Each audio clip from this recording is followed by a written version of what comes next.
Hearing this evening for a number of articles that will be heard at town meeting this year. I want to make sure everyone knows the process for what we'll be doing this evening. We will have a number of different presenters discussing their articles, and we encourage and invite participation both from people who are here in the audience and for people who are at home watching this. This is being recorded. We will have an open mailbox at public-hearing@concordma.gov. So you can participate in this hearing either remotely by sending us an email, which will be monitored by, I think, Sean Dugan. And for those here, we are accepting comments and interested in hearing about the merit of the articles as well as any improvements that you might make to the presenter for making the article more understandable at town meeting. So we do encourage citizen feedback on all of this, and we look forward to a good hearing this evening. We're going to start with the first two articles, Articles 1 and 2. Do we need to read? No. Do we need those? Okay. We're going to take one of the articles. If you have a copy of the warrant, we will be taking the articles listed under the Select Board articles. I've been asked if we could make a slight change in the order of the warrant articles that will be heard. So we're going to take the article on neonicotinoids first to meet a presenter's important need this evening. So we're going to ask Denny McIntyre to come forward and speak on this article.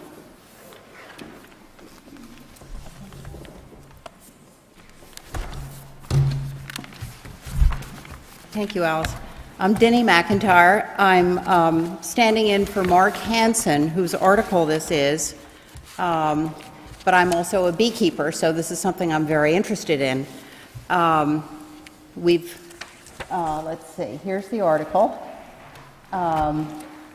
We've decided that a bylaw is probably not appropriate because the federal government regulates neonicotinoids, as does the Commonwealth of Massachusetts. And there's a notion that here in Concord, even though we can get rid of water bottles and whatnot, we should not stand in for the EPA. And so we're looking to raise people's consciousness about the peril to honeybees. You've probably read that honeybees are having, the neonicotinoids are they're things that are applied on virtually all corn crops, all soybean crops. They're a systemic pesticide that goes through the roots, comes out in the pollen, is in all the flowers. They are very useful to farmers because they get rid of all pests. And they're useful for people who are trying to preserve their hemlock trees from the woolly adelgid. They're a very powerful pesticide. You read the precautions on the bottle and you can see why. And they're also killing the bees they're not killing them immediately, but they're killing them slowly. It takes about 3 months for bees to respond to the presence of neonicotinoids within the 2-mile radius that they tend to fly. And how it affects them is some are killed immediately, others lose their ability to navigate back and forth from flowers or collecting the pollen or a water source in a dry, but to find their way back to the hive. So as you come into the cold months, which we are in right now, I'm sorry, there's nothing there. As you come into the cold months, the cluster of bees that keeps the queen warm, and that's what's required to keep the hive going through the year, gets smaller and smaller and smaller until it's not big enough to keep her warm, and she dies and the hive dies. So we've got some fairly awful statistics. I lost 2 hives. I have usually 3 or 4 hives. I lost 2 of them in the fall. Mark Hansen, who you probably all know because he's been involved in a lot of town committees, has stopped keeping bees because he's just so discouraged. I still think it's useful to have them to pollinate my trees and crops and whatnot, but it is pretty discouraging for beekeepers. The neonicotinoids are systemic, as I said, and then they attack insect nervous systems that are imperiling our food crops, but if we don't have bees, we don't have any pollination for our food crops. So we've got to figure out a better way to do this. Yes, it affects the insect's ability to find out how to get back to the hive once they've gotten to the flowers. And there have been some tests that have been sort of heroically funded by people who are passionate about this. A couple of Harvard biologists have done these controlled tests to show that hives that are exposed to neonicotinoids virtually all die, some immediately or some within 3 months. The control hives that are sequestered and kept from the neonicotinoids have other perils, but they have a much greater chance of surviving. There are all sorts of things that are going wrong with bees right now. But the neonicotinoids, which started being used, I think, in about 2006 or 2008, have been the ones that have just really knocked out the populations. Right, so 50% died during the test, and then all failed to build up in the spring. So what happens is once the queen starts laying, after the winter gets through, if the queen survives, she starts laying eggs, the hive builds up, and everything's fine. These hives don't build up, and they die. So they make it through the winter maybe, but then they die. And then, so it's 100% as opposed to 17% that will die because of other perils. So this is what it looks like if your hive dies from other perils. That's not a pretty sight. But a worse sight is a hive that's died because there aren't any bees in it. They've just all gotten lost coming back home. So it's, you could get emotional about it. So, and neonicotinoids are bad for our other pollinators. We have many native pollinators, bumblebees. We've got about 4 or 5 different varieties that I know of, and then tiny little green bees. They're all having a hard time with exposure to these pesticides.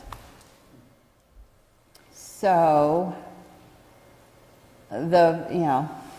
Ace Hardware sells all of this, and the thing you want to look for if you're trying to avoid using it is neonicotinoids or imidacloprid. I can't pronounce it, but Merit is one of them. There are alternatives, but any commercial agriculture operation is using this stuff. So we have one farmer in Concord that's using it. This is a topic for our Ag Committee right now. We've taken the matter to our Board of Health a couple of years ago, and they've said, yes, we're very sympathetic, but that's not our purview, so we can't help you. So we're sort of hoping that we can get the town interested in an educational program that encourages people to avoid this, that we can, as a town, not use these products on town land or in town operations and school operations, and encourage practices that are friendlier to the pollinators that we all depend on. So in the Commonwealth, there are 2 bills. The first one, House 655, anybody can buy the neonicotinoids now and apply them. But this bill would require you to be trained in the use of the product. So that would really restrict it to people who are in commercial agriculture or landscapers who thought that this was the only way to deal with the problems that they were facing. And then another research bill. It would be lovely if the selectmen could write a select board could write a letter to the EPA suggesting that we care about this, that we care about our pollinators, I don't know what this looks like, a Venus flytrap, but I don't know what that is. So these are new slides that I haven't seen. This is the proposed resolution. So it would ask the select board to encourage the state to take firm action, and it would also encourage us to stop using it on town properties and to direct all town departments to do whatever they can within the law to encourage, like the NRC could encourage the use of certain plants that are good for pollinators, or require that these substances not be used within 100 feet of a waterway or whatever. So use whatever power we do have to restrict their use. And that's that. I realize it's very loosey-goosey because it's not a bylaw, but I think if we passed a bylaw, it would be illegal because we don't have the power to act, and fine.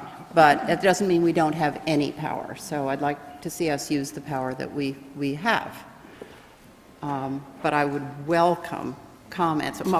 Speaking for Mark, he would very much welcome comments on how we could make this better or clearer or less science, more science. And you can't even see the screen. I can see that. To determine whether the town will vote to, no, that's not the article. Can you go back one slide? Yeah, here we go. This is the Can you read proposed it? resolution. To determine whether the town meeting will vote to request the select board to transmit to appropriate state authorities town meeting support for more targeted and comprehensive regulation on the sale and use of neonics, in the hope that this would reduce their impact on the devastation of bee populations. We should say reduce their devastating impact on bee populations. I mean, we can rewrite. I mean, this was written quickly, so. So Virginia, this is a real change from what was printed in the warrant. Well, the warrant asks for a bylaw or other, you know, But us, a a bylaw. A bylaw. bylaw, or, you know, I think it has the catch-all at the end. Let me see. Or take any other action relative thereto. thereto. So I think it's within, although this would be the moderator's determination, I think it's within the scope of the article to ask for something lesser than a bylaw. So I guess I'm going to ask whether the select board, if town meeting were to vote to support this, this request that the select board write to The state. the state of the, just confirming the vote of town meeting that would support this. We've had similar articles on many occasions in the past where there's been a resolution of some sort or an urging of some sort from town meeting, which we have then, Citizens United, for example, which we have then incorporated into a letter to our legislators attaching a copy of the certified vote from town meeting. Okay. That is easily carried out by the board.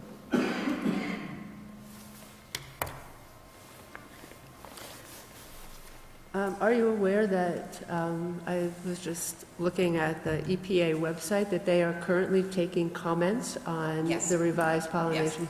they've been doing that for a while. Just since last month? Yeah, yeah. But they took comments on a slightly modified thing a year ago and then 2 years before that. So there have been a lot of proposed regulations. This is just last month? Yeah. That there's some new Right, studies Right. committed to protecting bees? right, right. Okay. And a number of the studies are funded by Synergia and Bayer, who were the manufacturers of this stuff. So, This is yeah, California EPA and the Pest Management Regulatory Agency of Canada. yes, yeah. No, I'm aware of that. Mark is much more aware of Okay. all this stuff than I am.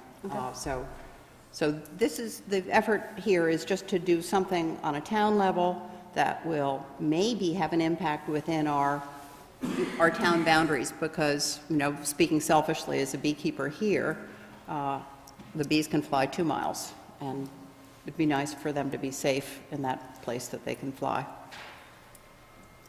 Do you happen to know whether the town uses neonicotinoids on I any of its don't fields? know, Okay. I don't know, and We do not? Do we know? Sure we don't. Rich Rain, Public Works Director. No, the town is essentially herbicide and pesticide-free in all our maintenance of town field facilities. great. That's great. Okay. So that's the second half of your proposed resolution, asking the town to eliminate the use of town Yep, properties. so It we sounds don't like need that's not that. done. So we could just direct town departments to use. Continue its- full- Yes, or we could continue to eliminate their use on, that would be good. That's great, Rich. Any of my colleagues have any questions?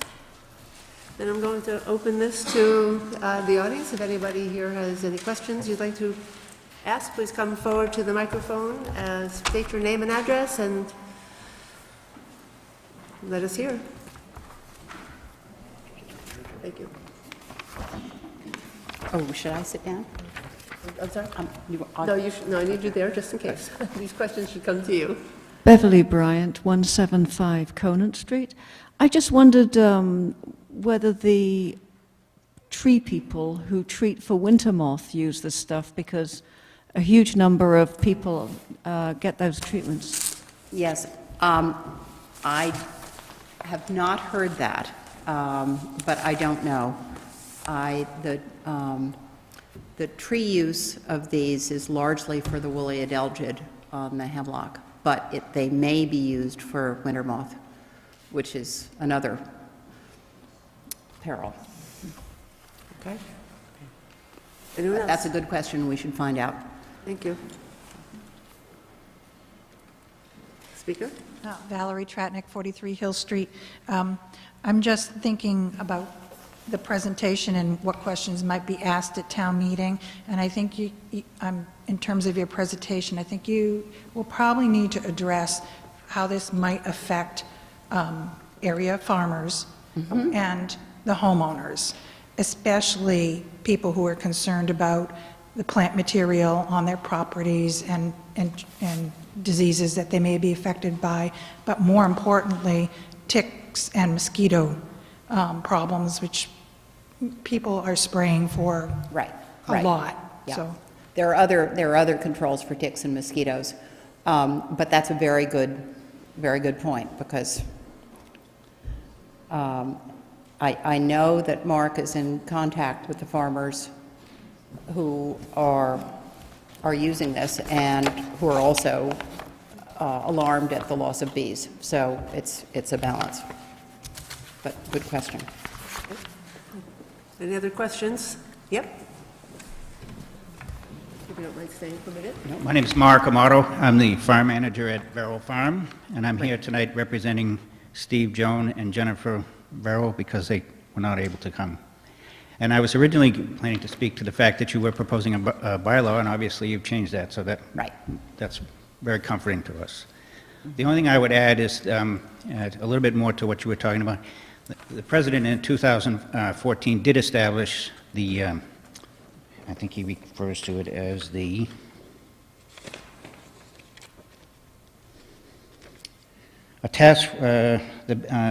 Pollinator Health Task Force, and their task was to develop a national pollinator health strategy. And they're going to look at many things that affect bee and pollinator health, including habitat, nutrition, pathogens and pests, pesticides, of which neonicotinoids are just one of many classes, and genetics. And to date, they have really only begun the process. They've really only laid out the strategy, but there's so many variables here. It's going to be quite a process that's being undertaken. Right. And you referred earlier to the fact that they're taking comments now on the neonics, and they're likely to change its status as a non-restricted use pesticide, which will probably be helpful in many ways. That would be helpful, yes. So I think that will kind of address some of the issues you're talking about. And in general, I think the Verrills would support what you're doing here. Good. I know that Steve has talked with Mark extensively, and they've had very productive conversations. He came and talked to us. Yeah, good. Great. Thank you. Well, I know that Mark will be coming to talk with the Agriculture Committee. Yes. Later this month. Yes. And we'll be interested to hear what the Agriculture Committee gives us their input on the proposal. And I hope that we'll hear from the Board of Health as well. That's you, That's me. yeah.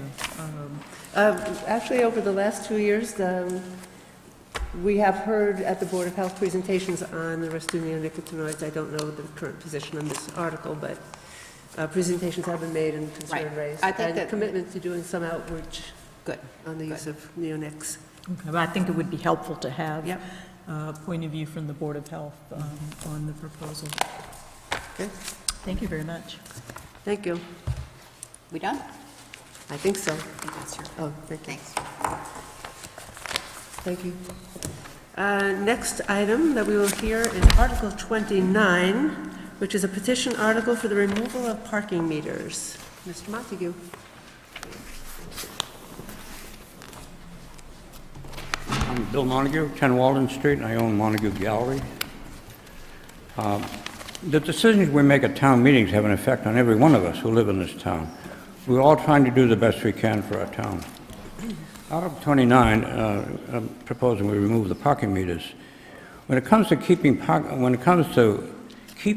meters, adding more of them or removing them altogether is a major decision that will affect every one of us, not just our retailers. I've been in the retail business for 40 years. I'm not saying I know more than other retailers, but I'm more concerned than the others. Many of them are discouraged and feel helpless to make changes to help save their business. I'm not discouraged.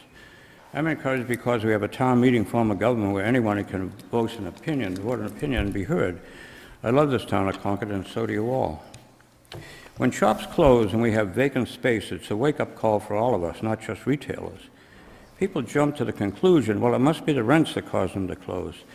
The retail business is complex. There are many factors that determine the success or failure, not just one. In a small town like Concord, all shops depend on the others to survive. One shop will draw people to the town, then they walk around from one shop to the other.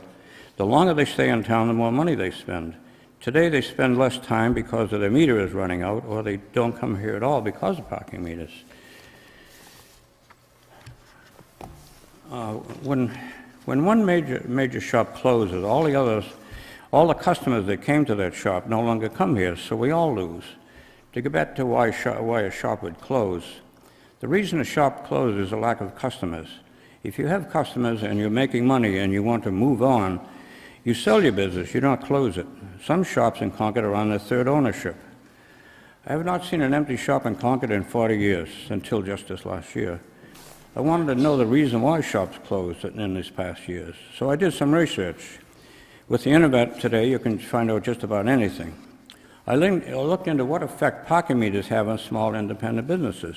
The evidence is overwhelming. All over the nation, parking meters are being removed to prevent small shops from closing. Even in England, they're doing this. We can look at our next town in Maynard that has meters. 40 years ago, Maynard was a shopping town. They had most of anything you needed, you could buy there. Today, there are for rent signs all over the town. Most of the retailers are closed and moved to Stowe or Acton, where they have free unlimited parking. We have the best variety of small shops that I know of. People come here from miles away, like Rhode Island, New Hampshire, to shop here. If you want to keep it that way, then we must remove the parking meters. It's that simple, folks. You cannot force people to pay to shop where they can park. You cannot force people to pay to shop where they can park free in other towns. Today, you have high-speed roads. Everyone has a car. They just drive to towns where they don't have to pay to shop. I urge you to vote yes on Article 29 to remove all the parking meters from Concord, with the exception of the 4 meters in front of the post office on Walden Street to help people have a quick access. In this article, if this article passes, I would like to see all the meters bagged the next day or two as soon as possible to save free parking. Then all the meters and their support posts be removed within 30 days of the day. Also, remove the parking lots. Also, remove the line spaces the parking meters used. They were installed 40 years ago when our cards were a lot longer.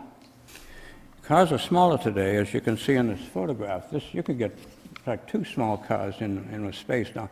Years ago, cars were very big, long, and these are 18-foot spots, but if you just take them all out, then people park normally. They only park within 3 feet of each other, I've noticed on Hubbard Street. Retailing is a difficult business. We can use all the help we can get. So please vote yes on Article 29. It's important to all of us, perhaps more than you realize. Thank you for listening. Thank you. Questions from the board, from Mr. Montague? Anyone have questions? No? Okay, thank you for your presentation. Let's open this to public comments and see what we have from people who are here to comment on the removal of parking meters.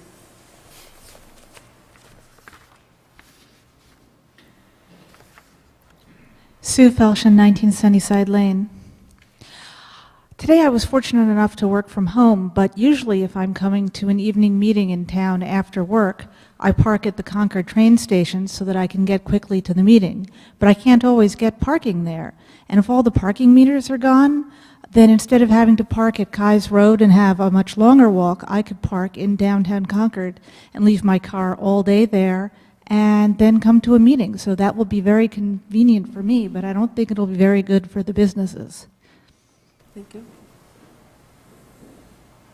Any other comments?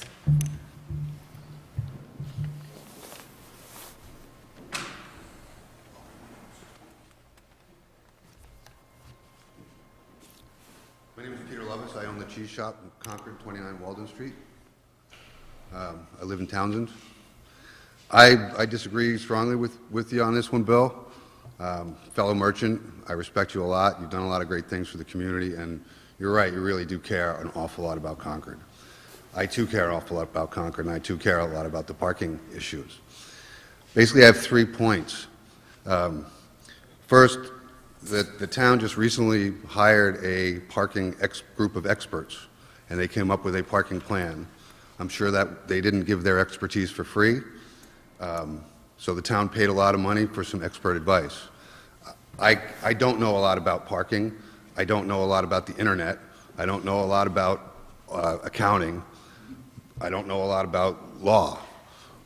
But I do know a little something about cheese, and I do know a little something about people coming in my door. So I believe that, having spent the money to get the expert opinion, presumably they were vetted and have experts, and I really don't like to waste money, and I think we should probably follow the lead of the people that have the expertise that we don't have. The second point is, as a retailer, I feel that I have a pretty good instinct about human nature, basic human nature. People want to park close to where they want to be. They don't want to walk to other. People drive around in your free unlimited mall parking. People drive around and around and around and try to get to the closest spot to the exit. Versus me, I guess I'm maybe just, I just want to get out of the car.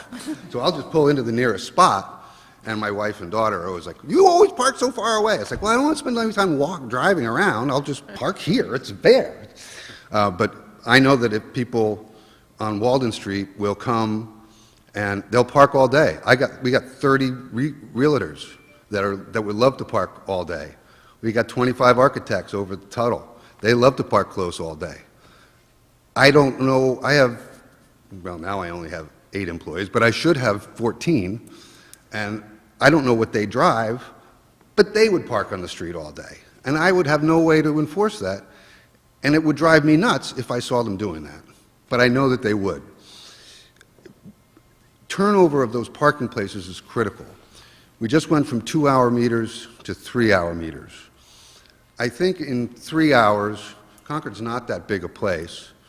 In 3 hours, you can park, have lunch, visit a few shops, and still get home in time. Home to the meter in time. Or you can just put a couple more quarters in for another hour if you're going to be there. But it's not an 8-hour shopping district downtown. It's a 3 or 4 hours you can pretty much get everything done that you need to get done. So we really need to keep those places turning so that we do have our customers parking there, not our coworkers. My third point is parking meters are not,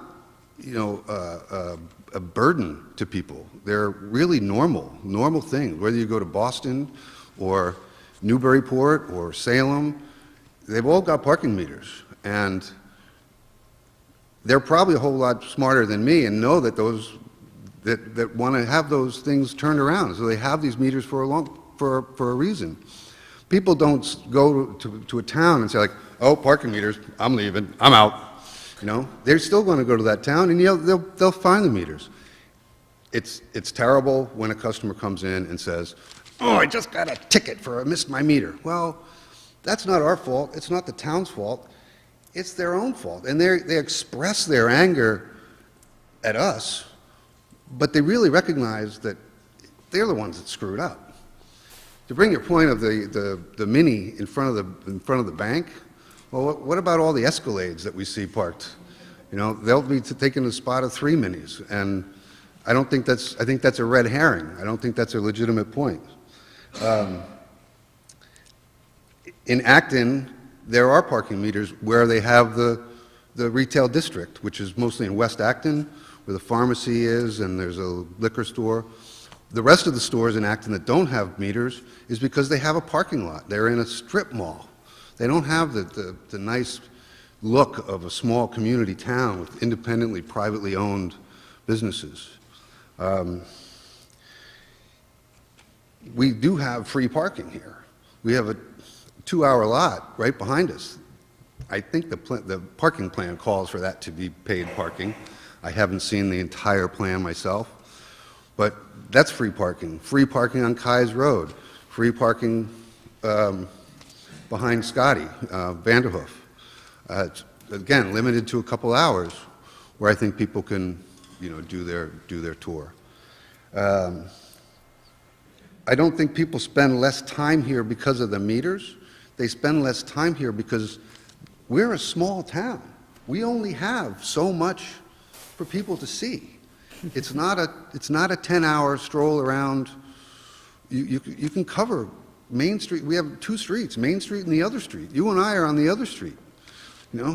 That's all there is. There's not a whole lot to. It's not a 10-hour visit.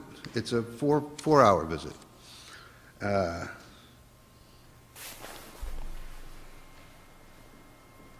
I love you and I respect you, Bill, but I'm not on the same page with you on this one, buddy. I like the way you're dressed, Peter. Pardon me? I like the way you're dressed. Not today, but before. All my buttons buttoned? Anyway, thank you. Oh, I mean, your costume you wore. Oh, that wasn't me. That was Candy. The blonde. Thank you. No, what Peter says is true, of course, but when you look at the overall evidence and you go around the country and you look at other towns, and they're taking meters out because stores are closing. We don't know exactly why meters are coming out across the country, but I think we heard his comment, and at this point, we're taking comments. Well, we just, Or that they are. Yeah. you look at Maynard. Now, Maynard was a shopping town years ago, and today it's There's a lot to road say town. about Maynard that may or may not have anything to do with parking meters, so I don't even want to start a conversation on Yeah, what sure. happened in Maynard. Okay. So are there other comments that people would like to raise with regards to this petition to remove parking meters? I do not see any other comments. Okay. Okay. Article 30 is the next one, which is also Mr. Montague's. This is an article by petition for snow removal from sidewalks. Mr. Montague. Concord retailers pay the highest price per square foot of anyone in town, yet we get the least amount of service. It should be the other way around. We should be getting the best service because we're paying for it, aren't we? We have the economy against us since 2008, plus online shopping. Now we have our town not helping us, and we wonder why businesses are closing. I've been in the retail business for 40 years, and all that time, when it snowed, the town would put signs on the snowbanks saying no parking after midnight, snow removal. And by 8 a.m. the next morning, all the snow was removed from the sidewalks. The town, it was completely clean. Now, for 35 years, 37 years, they were doing that. In the past 3 years, it has all changed. Now we have huge snow bankings along the sidewalk, like we have here. And this just, people can't get out of their cars to shop. And it just doesn't make any sense to me why all these years we cleaned it up and now suddenly we don't. There's something changed in the past 3 years, and we no longer clean the snow from the sidewalks. Even today, there's snow on the sidewalks. It's just hurting our business. It's not doing us any good. And we pay a lot of taxes to have it removed, and they're not being removed. Something's changed in town, and I'd like to see people vote on this to get it back into plowing the snow. Because retail is not a simple business, and any little thing against you flip you the other way, you know. There's not a lot of money in retail. We don't go into retailing for the money. We go in it because we love what we're doing and being independent people. It's not an easy business at all. Peter will tell you that. I mean, Is that the end of your presentation? pardon? Is that the end of your presentation? I don't want to open to comment unless Yeah, you're comments. complete. Anybody Okay. wants to make a comment? Any questions from the board? I wonder, Mr. Montague, whether you have made any effort to quantify the cost that would be required to accomplish what you propose? Well, see, by leaving parking meters there, it's difficult to clean the snow. Without the parking meters, it's easier to clean the streets, so one complements the other. The parking meters are more expensive because they're in the way to trying to clean the snow off the street. It'll be less expensive if you didn't have the parking meters. They could just plow the snow right away. So I take it that you haven't calculated any cost. I've talked to a fellow that does snow plowing business, and I said, if you're going to clean the streets on Walden Street, how much more would you charge because of meters? He says 30% more. Your article, I believe, proposes that by 8 a.m. following a snowstorm, Right. all of the snow would be removed from sidewalks, streets, and gutters. I guess you mean that there would be no snow piles whatsoever? Is Yes, that what you right, mean? yeah. There'd be no snow piles. Right. So my question is, in order for there to be no snow piles whatsoever by 8 a.m. the morning following a storm, do you have any quantification of what that would cost the town Well, I beyond would what ask we the town currently what spend? it cost them when they used to do it. They've done this for 35 years or 38 years, and I've talked to employees of the town. They said, yes, we remember doing that. So my suggestion to you, Mr. Montague, is that it is the obligation of any citizen petitioner who is proposing an article to quantify how much the article will cost and to propose a place in the budget that the money will come from. So that will fall to you at town meeting. Okay. Well, if the parking meters are removed, the cost will be a lot lower. So one depends on the other. Well, if you would like to calculate a conditional cost Well, I got a based on the DPW. passage of Article 29, you can certainly do that. Okay. Thank you. So I have a question also. It says that the snow would be removed by 8 a.m. Following the snowstorm.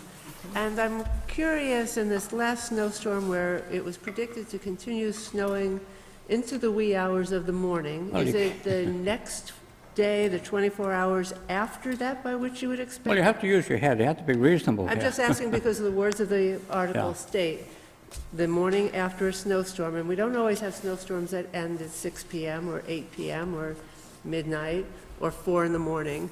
And so I think it's helpful to be able to quantify what that means. If a storm is all night long, are you suggesting by the time your business opens that morning that you would expect it to be fully cleared of snow? I would go back to what they always did in the past for 35 years. I'm not trying to change anything. I'm just going back what we always did.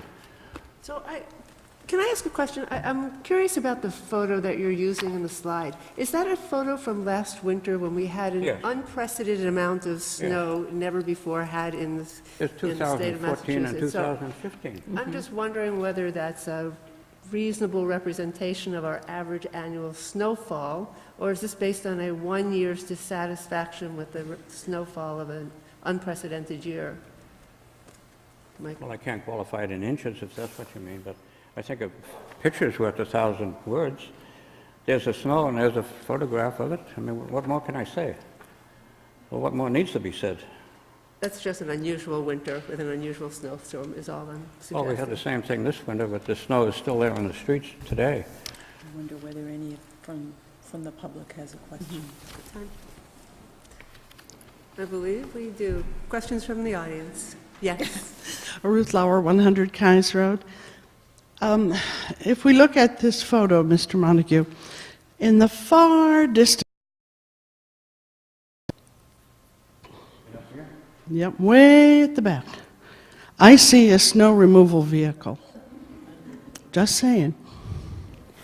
Oh, it's a snowplow, And yes. I think for your presentation at town meeting, it would be helpful for you to tell us the day of this storm, how long after the snowstorm had ceased the photo was taken, and when and if ever that snow was removed. Because I live in Concord. Well, I've got I'm more photos. aware of snow removal. I'm aware of the obligations that we have to each other vis-a-vis snow. And it seems to me, as I used to be a homeowner with my own snowblower, there are obligations that we have each to each other. And yes, we want merchants to be able to do their business. We want our neighbors to be able to move around in the community, but we also want to be reasonable to each other and find that living together can be affordable. And I think it's possible. I think this photo leads me to believe that that snow was still there for Patriots' Day. That's not the way it happened, and I would like a better timeline, if you will, of what happened here and what you would like to see in its stead. Thank you. Thank you. I have other photographs you can show, not just the one. Can you show some of the other photographs? Now, here's one. Well, there's a lady trying to get in her car, standing on a snowbank, an older woman. And how would you feel if that was your mother trying to get in the car? I mean, I would be very embarrassed to just witness this. Me, and I'm just a store owner. I'm just I have nothing to do with her. Okay. But it's embarrassing to me to see this lady trying to get in her car, standing on a snowbank that's obviously very old. This just didn't happen, recently. This is several days after the snowstorm. Okay, thank you. Valerie Tratnik, 43 Hill Street. I feel kind of mixed about this because I have, in recent years, also been in a situation of climbing over a snowbank to get into my car. And I do believe it's possible that one of our town departments at some point decided to cut back on snow removal on the sidewalks. So I would like to know what the town is doing, what is their time frame for removing sidewalk snow, what their obligations are to keep the sidewalks clear and safe for people. So I think that question will be asked at town meeting, is what is happening now. You say it was different 3 years ago, and I'm not saying you're wrong. I just really want to know if there was a decision made at some point that changed things. Well, that's why I propose in this article they do make a change. I'm wondering if we can ask Rich Rain to come forward from CPW Director to offer us some information. Sure. There really wasn't any change in the way we remove snow. It's been consistent. We have two ways. One would be with town staff and another would be with contractors. Contractors could cost anywhere from $35,000 to $40,000 for a snow event for removal. I think the first picture, if you can go back to that slide. We removed snow after receiving 99.5 inches of snow last year. We removed it on seven removal events, 127, 128, 129. You remember our first storm, Juno, the big one, was on 127. So we removed it on the 27th, the 28th, the 29th, the 30th, the 31st, the 4th, the 13th, the 14th, the 15th, the 16th, and the 18th. Okay? We had 6 weeks of constant snow, 99.5 inches of snow, 66 responses last year. It was a record. This year, we removed snow on multiple occasions. In fact, this last storm, we had a storm on Friday, received approximately 8 inches of snow. We then had a recent storm just the other day. We received another 5 inches of snow. If we were to remove that prior to 8 o'clock the following day, we would remove snow twice. That would have cost us each time. We have some estimates on what the cost is for each snow event. For a snow event, 7 to 12 inches of snow, we'd have to do this entirely with contractors. We couldn't do this with our own forces. We would be plowing. We had this last storm that we just had. It was a 14-hour snow event. We had probably about 5 inches of snow. Long duration. Our crews were on overnight. They were on for over 24 hours straight. We have to rest those crews. We would have to bring in a contracted crew to remove that snow. That would cost us approximately $26,000 to $35,000 for that snow event, which we would have done on Saturday morning, and then we would have done it again the following 2 days later to meet the requirements of this article. The approach that we've taken, and as Mr. Montague has pointed out, there are times where we have significant amounts of snow. We will bring in contractors, and we will go through a very large snow removal event. It's costly. We have to be we use discretion when we do that. There's other times that we will not bring in contractors, and we will look at the duration of the storm, we'll look at the next storm that might be coming down the line, and we can make a decision to use our own crews and do that over a period of maybe 2 or 3 nights. Much more cost effective to do that. The 8 o'clock time frame that is being called out in this article, it really doesn't matter if it's 8 o'clock, 9 o'clock, 10 o'clock, noon. The activity for snow removal has to be pretty much completed by somewhere in the 5 to 6 o'clock time frame. Traffic starts picking up on the roadways, and we have to be off those roadways. So in order to do this, we bring people in. We have to rest them, as I said, and can't bring them in, so it's all a contractor event. So I don't think anything has changed. It all depends on the time of season, the forecast, the amount of responses that we've had in the past, and those decisions are made, and they've been made for the 10 years that I've been here. So in the last 3 years, I can assure you that nothing has changed. May I ask a question, Rich? The DPW doesn't remove the snow piles after every snow, but periodically the front end loaders will come through in the middle of the night, load up the dump trucks, and drive it to the landfill or over to West Concord behind the prison, and soon you'll have to find somewhere else because that place will be something else. Right. What's the criteria for when, how often you do that? Sure. So the Public Works Commission has a policy on snow removal from sidewalks and our overall snow removal program. I can read that to you if you'd like. To maintain a level of service that keeps Concord's street system, which includes sidewalks and parking lots, passable and safe for pedestrian and vehicular traffic, especially for emergency vehicles such as fire, police, ambulance, or any other vital service, as much of the time as possible, with the limitations imposed by extremes of nature and the resources available. We then have a snow removal program which says snow is removed from parking lot areas when 3 or more inches of snow has accumulated. So we don't get out there immediately when there's an inch of snow. It's just not cost effective, and we just aren't in a position to be able to do that. Snow is removed from commercial areas as needed based on several factors to ensure a fiscally responsible decision is made. Total accumulation and anticipated snowfall is one factor, time of year is another factor, and weather, i.e. will there be another significant melting. And then, as I said, there's 2 different approaches, full contractor or using internal forces. Can I ask you something? It's up to the chair. Can I ask him something? Is it related to the policy that the town has in place, or is it something tangential to that? It's relating to, we're talking about the cost of the snow removal. I'd like to address the cost of snow removal. I would like to leave the cost of snow removal in the hands of the person who pays the bills and contracts the service. I just want to ask him a question, that's all. What's the question? How much would it reduce the cost of snow removal if the parking meters went there? Well, you and I had that conversation. about a month or so ago, you called me and asked that same question. And I told you that it was really a de minimis amount. I think right behind that parking meter that you see on there is a utility pole or a light pole. And behind that, I see a street sign. And I see other.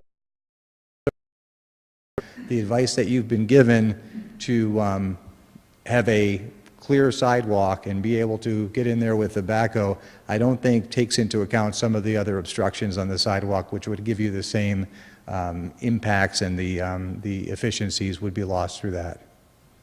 Thank you. Are there other questions from? Well, I actually have one more question for Mr. Rain.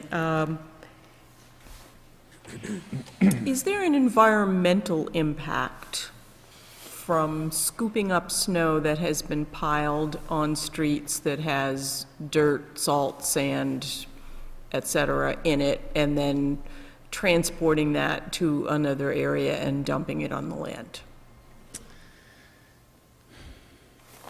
Environmental impact. Well, I would have to say that any time we're storing snow, there's a DEP guidance document that requires us to look at that area to ensure it's not, for example, in a zone 2 or a zone 1 of a water supply, or if it's adjacent to a wetland. So I think that at the, you certainly do get street trash, papers, cups, those types of debris when you are removing snow. At the end of the year, what we typically would do is, because we are removing snow, that area is scrubbed. We pick up the material that is left behind once the snow melts and clean that up. So I think you have to be wise about the areas that you choose, and the landfill, that's why it's such an ideal area to use for a snow removal location. So that's an additional set of limitations, an additional set of costs that you Correct. have when addressing snow removal. Mm-hmm. Thank you. I have a question, Mr. Rain. With regards to the snow, you need to remove or clear the roadways of snow, right? Is there any state requirement or regulation that requires the town to remove the snow off the sidewalks? Are we required to do so? Not that I'm aware of. I don't believe there's a state requirement to remove snow off the sidewalks. I have seen many communities, in fact, I think we're probably an unusual community where we actually remove snow from sidewalks religiously during each storm.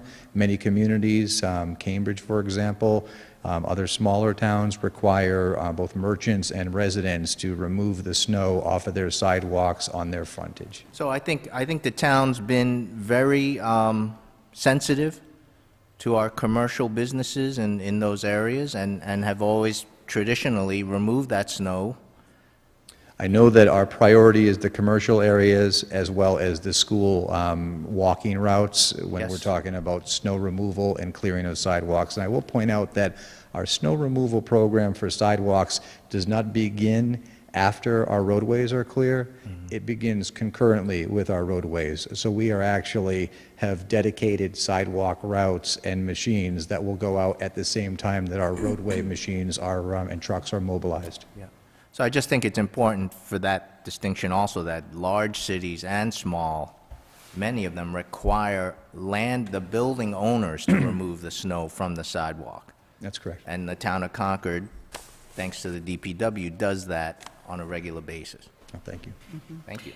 And Mr. Rain, did we just buy another piece of snow plow equipment to clear sidewalks this past year? Yeah, we just bought a new Prinoth. It's a track machine. It's a bombardier. You've probably seen that around. It's a yellow machine. It's about $160,000. So that's the second machine that we have, similar to the first Prinoth, which is about 2 years old. We also have 2 dedicated trackless machines and 1 machine which is called a whacker. So we actually have 5 pieces of equipment dedicated for 55 miles of, actually, I shouldn't say that. We have 55 miles of sidewalk approximately. When we remove snow and plow 40 miles of that. Thank you. Thank you. Any other questions? Yes?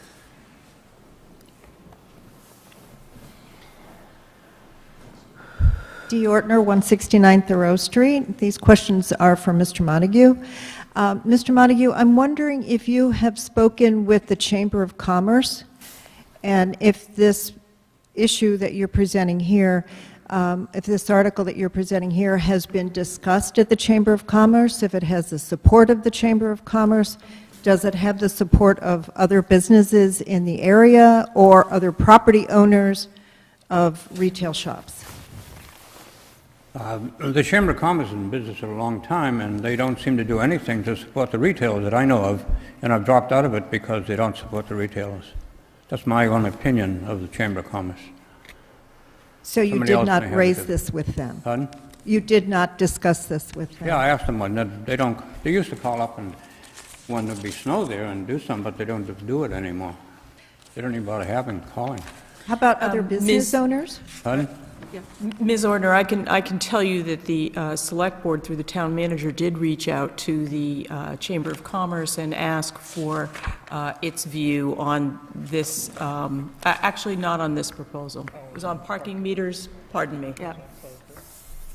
Okay. So you answered my question. Pardon? You answered my question. Okay, thank you. Any other questions? Thank you, Mr. Montague. Thank you. Oh, wait, I think there's one more person. Oh, I'm sorry, was there a question that I missed? Can you come to the microphone, please? Thank you. Comment more than a question? Again, your name and... Peter Lovis, Cheese Shop, 29 Walden Street. Thank you. Yes, a comment's fine. Last year was a snow nightmare. It was horrible a lot of times and frequently. I think the town did a fairly good job of removing it when it got to doing that. And I'm talking about the snowbank between the sidewalk and the street. The sidewalk plowboy does a great job. He helps take out parking meters because he goes really fast sometimes. He's a nice kid. You know, I give him coffee, ask him not to take my stuff out into next week. And they're out, you know, as soon as it starts to snow. Personally, I don't like it when plowboy comes because he grinds the snow into the sidewalk. So I'll have my sidewalk perfectly clean. He'll come by and pack down some snow, so then I got to go back out with the scraper. I also cut two cuts through that bank of snow so that people can come in and out of the businesses. And I've seen people park with their front right tire right in front of my cut. Drives me crazy. I'll have my cut through there, plowboy will come by and fill in my cut, and I'll go back and I'll do it again. But overall, I think the town, the DPW, does a decent job. I would ask, as a retailer, that the DPW does make that investment in December, because if we have a 4-foot-high snowbank keeping people from the street getting into the street in January, February, you know, okay, it's the cost of doing business. You put that snowbank in there and you leave it there for a couple of days in December, and we're out of business. So, timing of the storm, the cost of the storm, you know, please keep that in mind in terms of our viability. That in December could close the cheese shop. You know, January, February, hey, I'll deal. So that's my comment. Thank you very much. Thank you. Is there anybody else? I don't see anyone else coming forward. We will move on to the next article, which is a discussion of the sign bylaw. Town Manager Chris Whalen. Thank you, Madam Chair. Chris Whalen, Town Manager. I live at 1935 Main Street. Article 43 proposes an amendment to the existing town sign bylaw. This is in the warrant, there's an explanatory box at the bottom of the warrant article, and I just cut and pasted in here, but it summarizes what the issue is. We're proposing to revise the existing sign bylaw to update it in light of the recent Supreme Court decision, which narrowed the permissible scope of permissible sign regulation. In particular, limited the ability of towns to regulate non-commercial signs. You can read the rest. The Concord sign bylaw was first adopted in 1971. It's been amended 8 times, or at 8 different town meetings since then, most recently at the 2010 annual town meeting, Article 56. The purpose section, which is included in your warrant, indicates that the purpose and intent of the bylaw is to regulate, restrict, and place limitations on the size, location, type, and illumination of signs, and particularly, I mentioned down below, not necessarily detract from the historic qualities and characteristics of the town. So there's an express purpose for the sign bylaw. There are 15 sections in the bylaw as it exists now, including sections such as permit requirements, administration and penalties, illumination, and prohibited signs. Enforcement is by the building commissioner. Appeals are heard by the Board of Appeals. Penalties are through the non-criminal disposition process, which means fines, and variances may be granted by the Board of Appeals. The U.S. Supreme Court case referred to earlier was handed down in June of last year. And it narrowed the scope of permissible sign regulation. It limited the ability of towns to regulate non-commercial signs, including temporary signs based on the content of the sign. So there's a strong mandate for content-neutral sign regulations.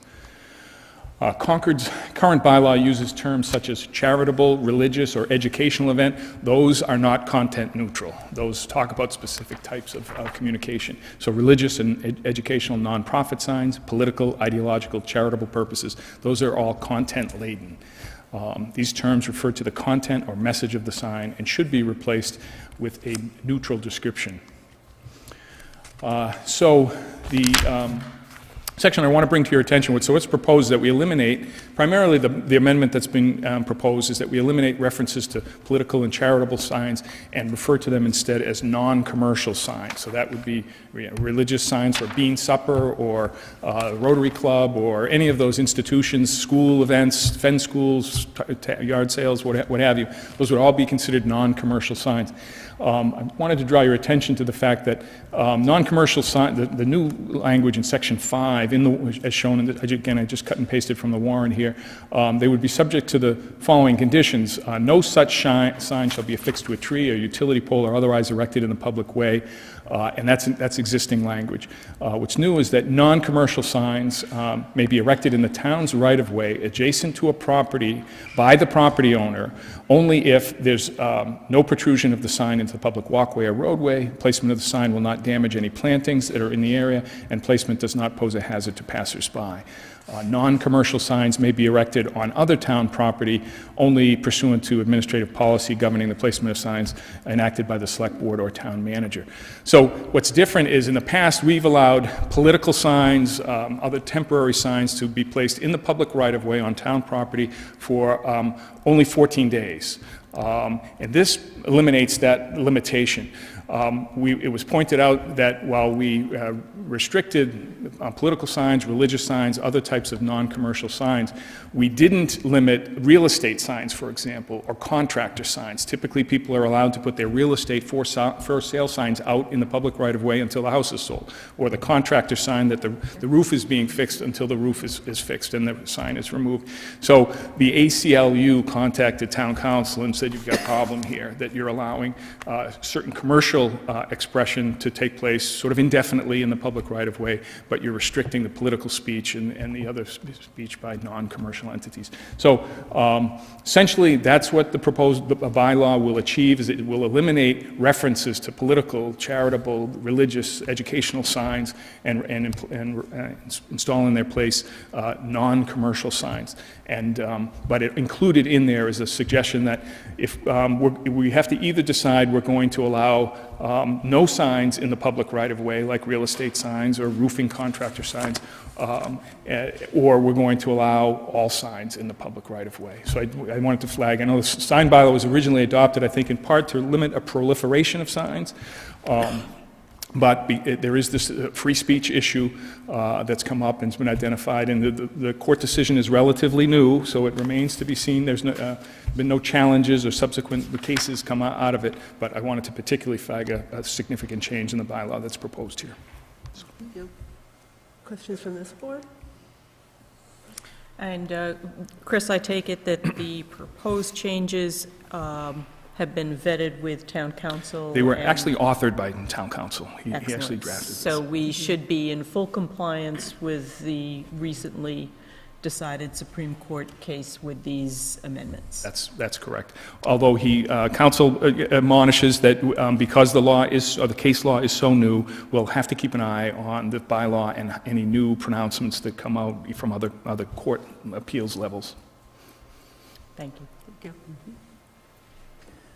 Any other questions from the board before I open to public comment? All right. Is there anyone that would like to speak on this? Yes. Side lane. This seems pretty reasonable. I just have one question about the word adjacent. Usually the public right-of-way is going to be between somebody's house and the street, and so that's pretty clear. I don't know if there are any situations where there's public land between two properties, and could we end up with some sort of property war where one person wants one kind of sign in the town right-of-way that's adjacent to their property and the other. I don't know if it's a problem or not. It just occurred to me to wonder. Thanks. It's a good question, and I will look into that. I suspect there aren't any such situations, or if there is a rare instance like that, the next provision allows the select board and/or town manager to enact regulations. So it would be my expectation that the board would adopt regulations that would prohibit the posting of signs on the conservation land, the townhouse property, fire station properties, that sort of thing. So if there was a parcel that didn't quite fit into the right-of-way concept, the board could enact rules that would prohibit all signs, commercial or non-commercial, right. Exactly, equally. Any other comments? Seeing none, thank you very much, Mrs. Let's see, next is a petition article number 45. It is a law prohibiting polystyrene in food service ware. Mr. Richardson.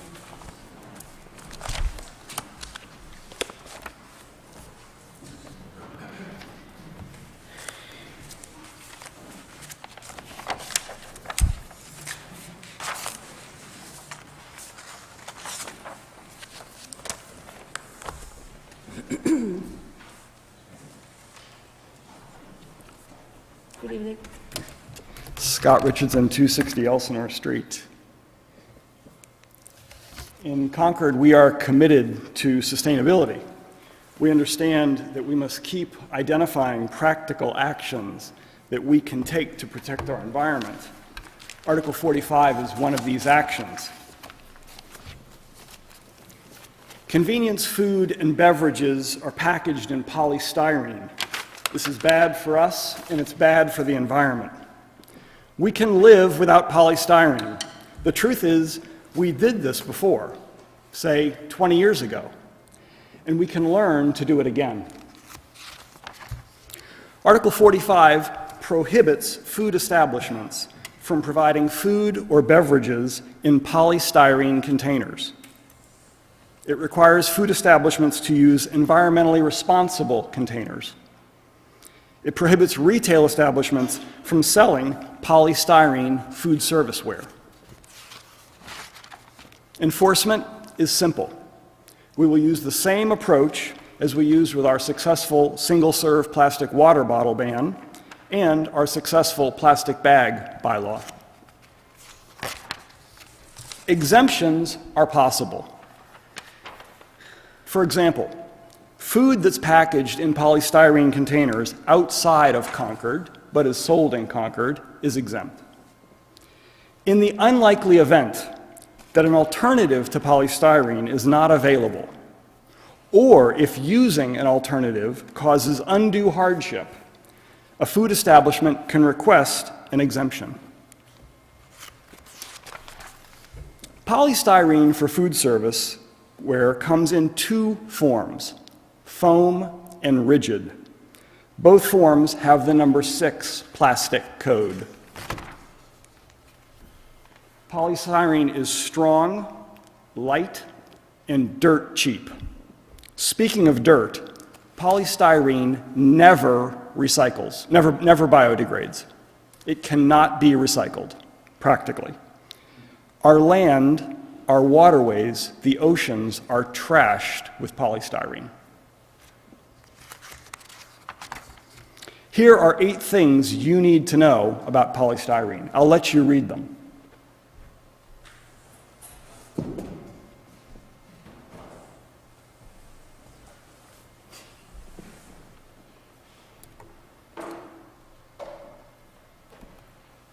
I don't want my child or myself drinking a hot beverage out of a polystyrene cup. It leaches styrene, a known carcinogen. They never biodegrade. If you put them in the trash bin or the recycling, if you put them in your recycling bin, it's just going to get landfilled or incinerated.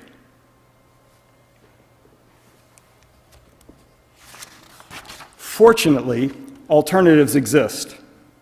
I'm working with suppliers to educate local businesses about alternatives so that we are ready well in advance of the January 1, 2017 bylaw. Many retailers and food establishments are moving forward on this already, and I have some examples of some of the alternatives that are being used in town. Other communities have already banned polystyrene. Yes, you can still get Dunkin' Donuts coffee and Starbucks coffee in Brookline. You're just not going to get it in a foam cup with a polystyrene lid. So in all of these towns and cities, about 100 across the country so far, there is life after polystyrene. Our children and our grandchildren are more important than a foam cup. We all know we need to take step after step after step after step to live sustainably in harmony with the environment. Article 45 is a solid step in the right direction. I ask for your support on Article 45. Thank you. Thank you. Are there questions from this board? Mr. Richardson, forgive me if it already says this in your article, but who would you propose would enforce the bylaw that you propose? It is identified in the article, and it would be at the discretion of the town manager to designate someone responsible for the enforcement. Okay. So you haven't proposed a specific department of the town? Okay. Do you have any estimate of the cost that would be required to enforce the bylaw if adopted? It's a really good question. I don't view this as requiring a plastic police force. We were able to work very successfully with merchants on the single-serve plastic water bottle ban, and more recently on the plastic bag ban. I worked in partnership with the Department of Public Works, very good relationship. They did a lot of the work for me, sent out communications. We had meetings here with retailers. And that partnership, I think, worked very, very well. And I don't think we need more than that to start. I believe a communications outreach program to the suppliers with the food establishments will get a lot of voluntary compliance, and then we'll work with people to identify alternatives, see what barriers they have. But I don't think we need a draconian enforcement of this day one. I think we do an educational program, and then the town manager can designate someone to go around and apply the gentle nudge that some may need, and if that doesn't work repeatedly, then they'll perhaps be paying the $50 fine. I don't see a need for us to hire anyone to do this. I think we can recruit some volunteers and work in partnership with some existing infrastructure that we've got. And what is the experience, if you know, of other communities that have enacted this ban in terms of its ease of compliance? In other words, as you mentioned, polystyrene is in everything. Mm-hmm. And how straightforward is it for those who, in good faith, would wish to comply with a bylaw prohibiting the use of these materials to identify that the materials they've got have got polystyrene in them? Yeah, it's a really good question. It's actually getting easier and easier as the industry wakes up to the downside of polystyrene and as people become more aware of the health risks. In Brookline, they have compliance by and large. They're occasionally, I'm told that they do need to go out and visit someone and identify that there can be an alternative for what they're providing. Somerville has had good success with it as well. I'm not familiar with other cases beyond that. I know that Williamstown goes into effect here in the next little bit. They also are using sort of a communications outreach program. The fact is, the volume, I mean, although it's ubiquitous, the items are well recognized, right? We all know the foam container. We all know the foam cup. We all realize the plastic silverware, or whatever you want to call it, the plasticware. I mean, it's not like there's an infinite number of products which use polystyrene. There are a handful of products that the food service uses because they are dirt cheap. Unfortunately, they exact a big environmental toll. So I believe that with a communications program, working with people, going out, visiting them, a letter, we have a listing of alternative suppliers. Many of the food service suppliers that work with these customers today have alternatives. With a ban in place, then they may end up just naturally gravitating towards those products. And if not, we can provide information on the alternatives.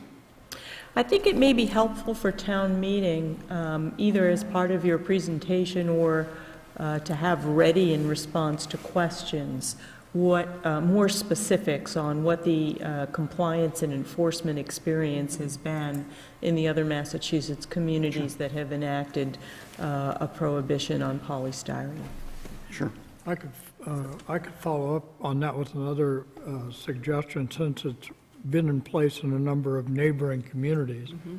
I wonder if it would be possible to talk with an establishment, a Dunkin' Donuts or a Starbucks or something, and kind of get an order of magnitude. The extra cost was like $20, $20,000. I mean, what's the extra cost to the merchants to try to be in conformity with this particular article? I think that'd be Sure, we'll do. a good fact that we could share with folks. I believe that your thought process here is that it wouldn't cost much to implement, and I'm reflecting on what it takes to enforce a ban of the water bottles and the plastic bags, where the responsibility falls to our health department and their inspectors to go out and visit the 100-plus places in Concord that either sell, use, or have polystyrene. And I'm wondering if you've given thought about what it would take for the health department to be able to implement and enforce in the way that it's written here in the bylaw. It would be useful for you, I know you've worked well with the CPW, that perhaps you ought to meet with the Board of Health and present this to them and to get a sense of what they feel would be able to be implemented in a prohibition. I also wonder whether... By the way, the bylaw doesn't require that the Board of Health be the enforcement agency. I leave that up to the town. No, it says that the town manager will delegate, and it seems like that delegation has happened with the Board of Health. But whatever department, I think it's useful for you to meet with them and make sure we all understand. I wonder whether, in looking at the article, and in keeping with your intent, we take steps wherever possible to be more environmentally conscious and friendly in our activities. I'm wondering if this could be a phased bylaw or a phased prohibition where you start with the easier stuff, foam cups, as opposed to the extruded polystyrene that most people don't recognize yet and may not have readily replaceable commercial products to put on. I'm thinking particularly of coffee cup lids. They are difficult to find replacements. And I'm wondering if there's a way to look at a phased approach where you take the most common polystyrene cups and clamshells and find replacements, as opposed to the wholesale prohibition of anything having been produced from polystyrene. Yeah, certainly we could consider that. I don't know that replacing foam cups is any easier than replacing the lids. There are multiple alternatives now for the lids. Dunkin' is using a number 7 bioplastic in their communities where the products are banned. There's a number 5 lid which is available, which can be recycled in our curbside program. There's also now fiber lids. So there's alternatives to the lid problem. But I do hear what you're saying. If people feel that any one particular product that they are selling, there is not a suitable replacement for it, then they can request an exemption under the bylaw. I don't know. Undue hardship exemption exists as well. So I think we can take incremental steps, but I don't feel that the lid is any massive challenge. Other people in other communities have solved the lid problem. Would the ban also impact, say, what supermarket or hardware store sells plates or plasticware? Correct. So that would also Correct. be impacted? Correct. Unless it was prepackaged materials that came from a manufacturer elsewhere. No, there's a distinction. Retailers are not allowed to sell polystyrene food service ware. Food establishments are allowed to sell food products that are packaged in polystyrene food service ware if that was packaged in other communities. So supermarkets couldn't sell polystyrene cups? Correct. Or lids? Correct. Or plastic, those water, Correct. cups? Correct. But they still could sell coolers. Mm-hmm. So I'm clear on that. So Crosby's, I think, I hope I get these names right, have a contract with some company, I think it's called Henry's, I can't exactly remember, that ships in, I don't even know if it's packaged in that stuff or It's not. not. But It's if not, it it's not number was, 6. It's not number 6. if it was, it could be still sold at Crosby's because it's made and If packaged. it's not packaged in Concord, then they could sell it. But the actual in-store Correct. foods that they make and package themselves would be. Correct. Yeah, got it. Thank you. The volume, by the way, is in the cups. Yeah, sure. Yep. $8.1 billion worth of cups per year. Have you had a chance to talk to any of the smaller establishments? I'm thinking of a number of new coffee spaces who might be a little bit more impacted by this change than, for instance, a Starbucks or a Dunkin' Donuts. Yeah, I have not talked to everyone by any means yet. So my outreach program is just beginning. We got the bylaw written. We got the materials. We've been doing a lot of research. That's the next phase. The next phase is to go out into a real in-depth one-on-one meeting with each of them, go over the alternatives, find out who their suppliers are. So there's some serious legwork to be done. But again, all of that can be done well in advance of the January 1 timeline. We did the exact same thing with the plastic water bottles and the plastic bags. So I don't view that as something which is daunting. I think that's a great opportunity to go out and have those conversations. And it's a finite number of stores that are selling this. And I think most people want to do the right thing. Right? Most people realize we can't keep on doing this. So, but that's a great suggestion. And is a critical part of the success of the program.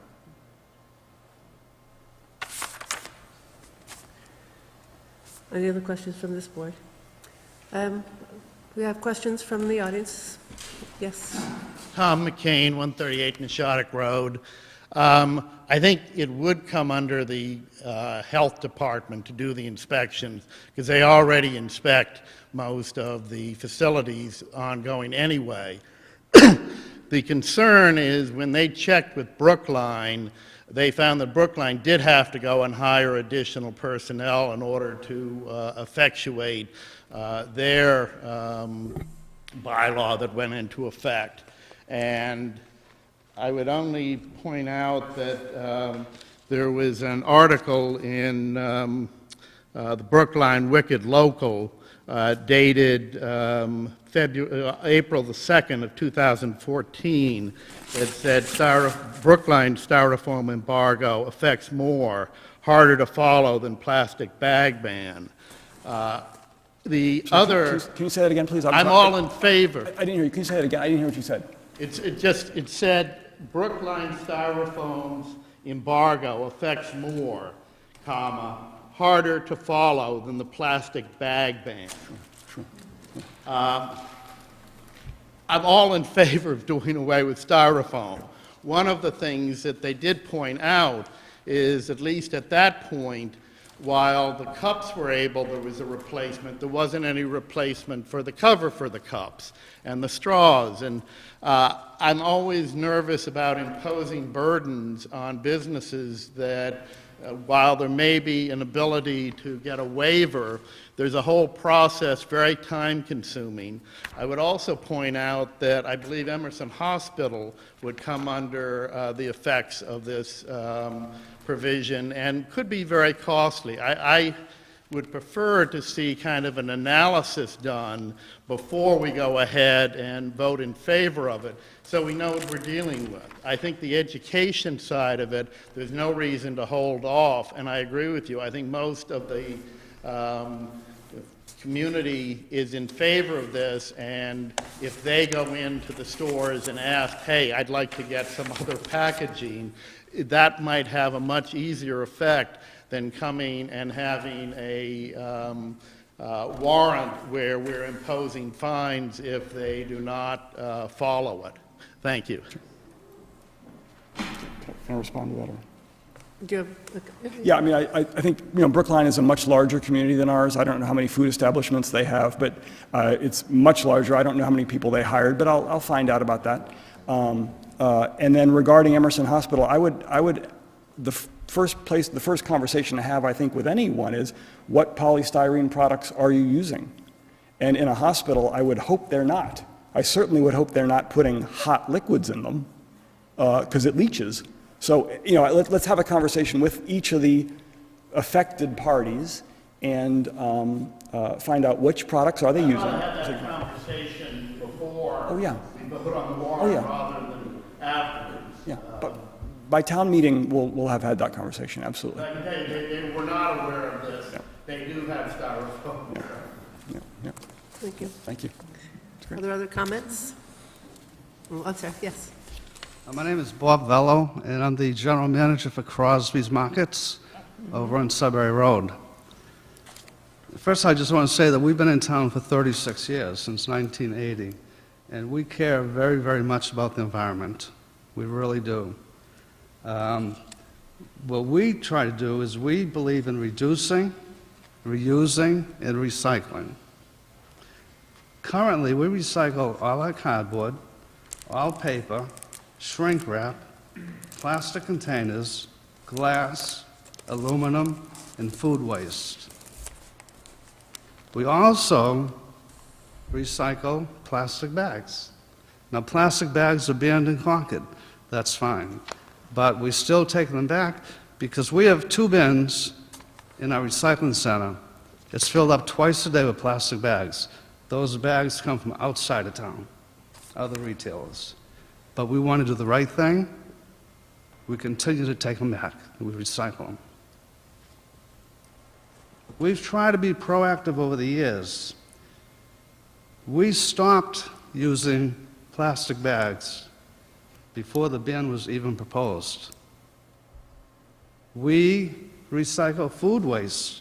We did that before Massachusetts regulated it. We were very proactive in encouraging customers to use reusable bags. We have them at our registers, prominently displayed. We have a program where if a customer uses a reusable bag, we give them a token. The token's value is 5 cents. When they leave, we have 3 canisters, 3 organizations, and we make a donation based on those tokens to the organizations. With this in mind, our concern is that the Concord business community was not involved at all in trying to come to a solution with polystyrene. We care about it. We've been looking into options. But what has happened? Let's ban it. We weren't even involved in it. I don't think any businesses were.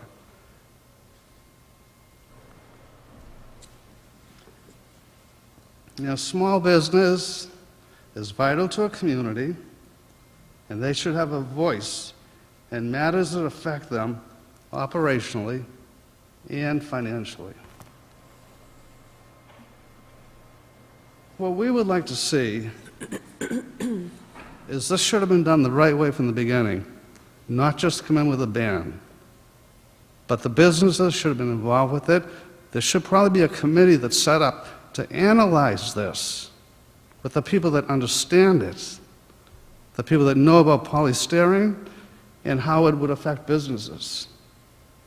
And I don't know if it's too late for that, but that would be our recommendation, to have a committee analyze this. Don't just ban it.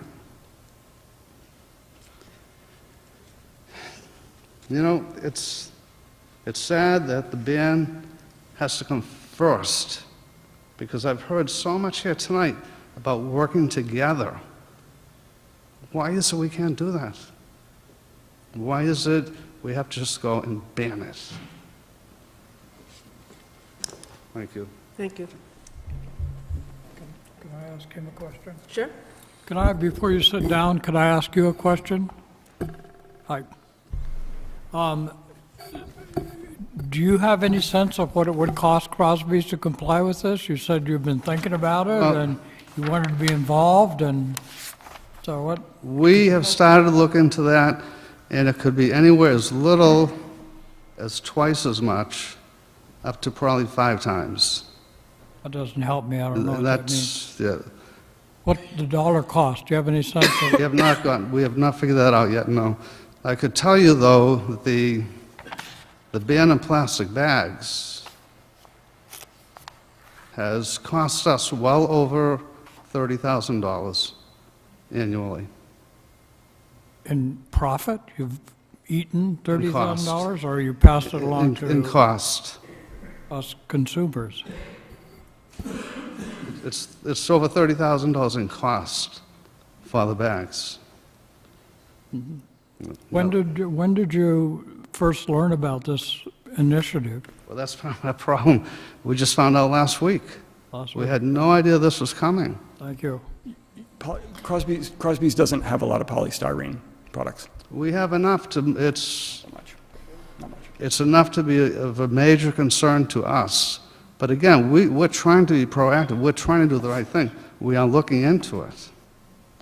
And, you know, I don't want to get into the back and forth about the health aspects and stuff like that, but it is all FDA approved. It is. Now, we can stand here and say it's not healthy or it's whatever, or leeches or whatever, but it is FDA approved. There are towns in the country that recycle it. But without some kind of analysis, nobody knows that.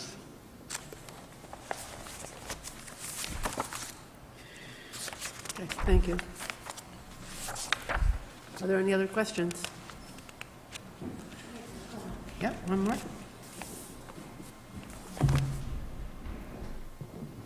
Beverly Bryant, 175 Conant Street. Speaking as the styrofoam lady from Reuse It, we get these things in, we do recycle them, but they are disgusting. They're horrible to recycle. Any other comments? All right, thank you very much, Mr. Richardson. Next, we will hear from a petitioner. I'm not sure who's presenting on this one. It's a 3-year moratorium on the installation of synthetic turf on town land, Article 47. Oh, hello. Hi.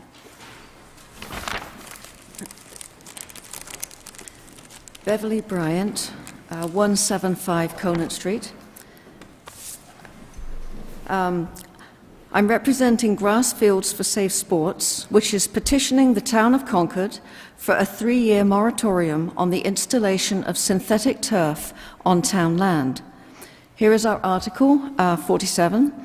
To determine whether the town will adopt a moratorium on the construction or installation of any synthetic turf, monofilament carpet with infill, and any surface covering of loose fill made from scrap tires on any land of any size owned by the town for a 3-year time period starting on April 18, 2016 and ending on April 18, 2019, or take any other action relative thereto. Okay, I'm failing the slide thing here. Let's try that. There we go.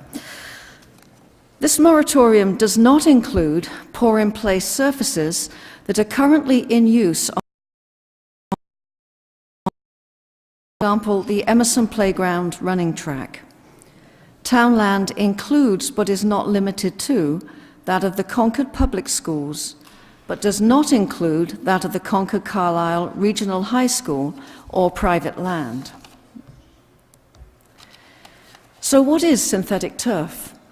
It was originally promoted as a way of recycling and disposing of old tires instead of putting them into a landfill. They are ground up into tiny pellets and put into a plastic carpet to produce playing fields. The process of breaking up the tires varies, but the product is the same, crumb rubber pellets, which, as you can see, are loosely held in place by the carpet. These pellets are not coated with anything or rendered inert. They are tire rubber. So why the moratorium? Crumb rubber contains known carcinogens and endocrine disruptors which interfere with child development, particularly that which is under hormonal control. The chemicals found in Concord's crumb rubber include those you see here. The first 4 of them are carcinogens, and the last is an endocrine disruptor that blocks the effect of the male hormone androgen. These are not safe at any level in the environment. There are many other chemicals in crumb rubber that have never been investigated and for which there is no data available. So to have these chemicals in close contact with children is a major concern. Children are more susceptible to both carcinogens and hormone disruptors since their bodies are still developing. These chemicals can be absorbed through the skin, inhaled during gassing off of the rubber on hot days, and eaten. One athlete estimated that she swallowed crumb rubber every time she played on synthetic turf. The crumb rubber is also carried home on clothing, in hair, and in shoes. Any parent whose child has played on these fields can attest to the quantity of this material that routinely comes home. Of additional concern are young siblings who play with the crumb rubber on the fields while their parents are watching the games and are also in contact with pellets that are brought home. The Environmental Protection Agency no longer backs the use of crumb rubber in synthetic turf and has admitted that there is a need for further research into its long-term effects on children. In response to the growing concern nationwide, 4 U.S. congressmen and 2 U.S. senators from the Committee on Energy and Commerce have written letters of inquiry regarding these concerns to the Environmental Protection Agency. They asked very specific questions around safety concerns, and these questions have yet to be answered. The cancer cases found in Washington state soccer goalies are now being investigated to determine whether they represent a cluster linked to synthetic turf. California's 3-year study is already underway. The Consumer Product Safety Commission has not rated synthetic turf or crumb rubber as a child-safe product, despite the high level of exposure in young children playing on them. The CPSC is currently working with other government agencies to find answers to the questions being asked about the safety of synthetic turf. It has backed away from its 2008 position of approving these fields. Other states and cities are considering moratoriums or bans on crumb rubber or already have them in place. Virginia is the latest state to propose a moratorium until there is enough research to decide one way or the other whether synthetic turf is safe for children to play on. In conclusion, a moratorium will allow time for the current research on synthetic turf to be carried out. From the data gathered, scientists and public health professionals will be better able to assess the risks involved in using synthetic turf. We will continue to monitor this research and its conclusions and communicate it to the relevant town boards. And once again, there is the article. Thank you. Are there questions from this board before I open to public question? I have one question actually for the town manager. Is it correct that town land controlled by Concord Public Schools would be bound by this if it were enacted? Yes. Thank you. While the town manager is up here, could I ask another question? Please do. Also, is there any plan now, or is there any plan that could come to fruition over this moratorium period to build any field in town using synthetic turf? I'm not aware of any plans to build a new synthetic turf field in the next 3 years or thereafter, for that matter. Thank you. And Chris, just one other question. With the fields that have been installed in town, I know that there were various requirements for testing, water testing, drainage. Have any of those tests come back causing problems from those fields? Do you want? I'm on the Board of Health, and we're going to have a meeting, but I have received that there has been one test done, I believe, the beginning of December, and it came back that there was nothing found in the water. The water was fine. Thomas McCain, 138 Nishotic Road.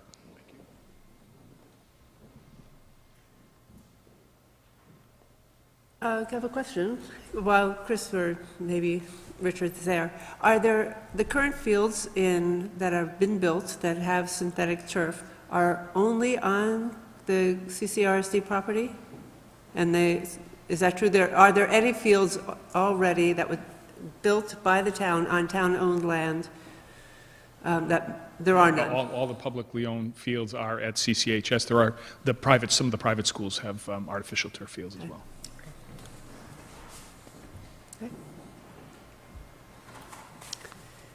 Okay. Any other questions? I don't see any questions at the microphone. Do you? See no other questions. Thank you. Thank you. The next article to be heard, we've heard Article 48, which we've heard with the Finance Committee. It was listed twice. I think we are not hearing that one this evening. Is that correct, Chris? I just want to make sure that I'm correct. Article 48 was heard at the FinCom hearing. It is not also being heard here. It's on the agenda. That's correct. So we are not hearing it tonight as well. Thank you. In which case, we are moving to Article 58. Marsha Rasmussen. Bruce Freeman Rail Trail. All the fun ones. Okay, Article 58 is an article that Madam Chair, Marsha Rasmussen, Director of Planning and Land Management for the town. This article authorizes the Select Board to acquire easements over private property for the Bruce Freeman Rail Trail. It is similar to an article approved at the 2012 annual town meeting, with one exception. The dollar amount has been increased from $100 to $25,000. This increased amount is because the construction of the Bruce Freeman Rail Trail is a federal aid project, which requires the town to follow strict protocol in acquiring easements and for paying fair market value for those easements. The funds are available through the Community Preservation Fund requested this year. There are 4 permanent easements and 16 temporary easements on private property. The size of these parcels range from 20 square feet to 1,622 square feet. And the design continues to be refined with this goal of reducing the number of easements. This is what was in the 75% drawings that we reviewed this past summer. The easements are necessary for construction and maintenance of the trail. This lists the various reasons why we would need those easements. This slide shows a small easement needed as a sightline easement on Williams Road to provide clear visibility to the intersection so drivers approaching the intersection can see people on the trail. An easement over land behind 24 Commonwealth Ave, also known as Woods Hill Table Restaurant, was required as part of the special permit granted for the restaurant. This easement will be finalized as part of this process. Any questions? Thank you. Any questions from the board? All right. Any questions from the audience this evening on Bruce Freeman Rail Trail easements?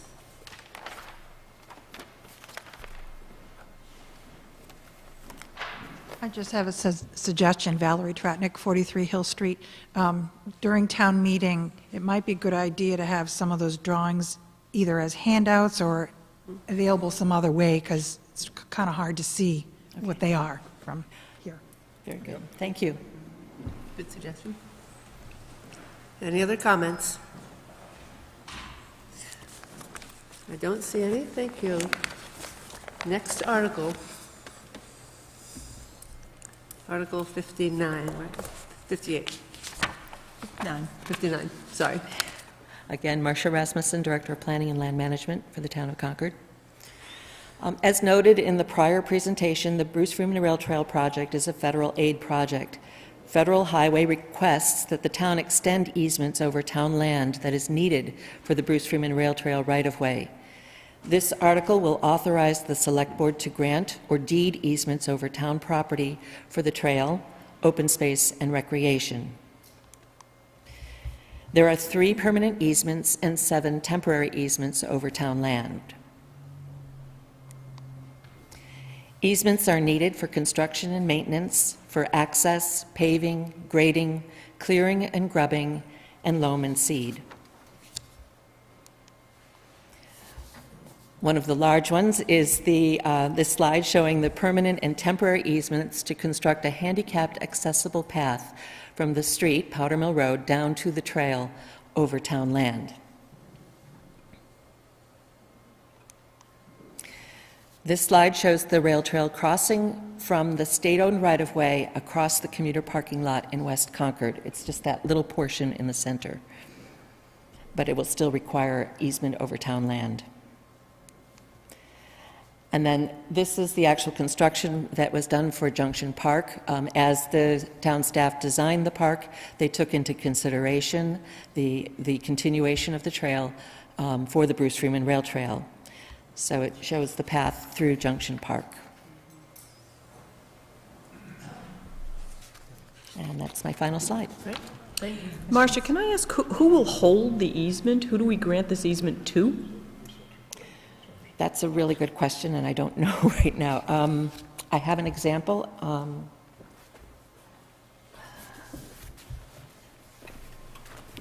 From another community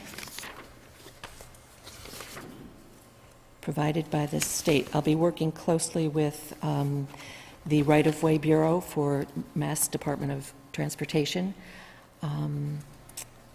And they, I don't think I brought it with me. Oh, there it is. It was a grant of easement from the town of Dennis. And Well, I think we have the gist, and that I just would suggest that for town meeting, that we might want to include in the motion who the holder of the easement will be, and just have that information ready for town meeting. It's a detail, but... Okay, thank you, yes. Question? Any other questions from the board? Anyone from the audience like to comment or have questions for Marcia?